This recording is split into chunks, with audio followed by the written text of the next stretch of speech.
The Seagull has landed. Man on right, Piers Francis. What do you know about him? Bane of my life. Extraordinary lover, apparently. Hung like a donkey. But that's not the facts. The real facts is that he's made my company look like a complete pile of shit fly-by-night thing. Sold all my assets off to the foreigners. Closed down my shares in American companies and computing devices. It's just made me look very small. Oh, I'm dead. Any idea where I can find him?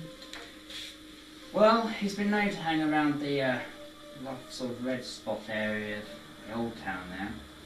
You might be able to find him down there. Ask around in some of the bars. I don't care. I just want him dead, you know. I've had it.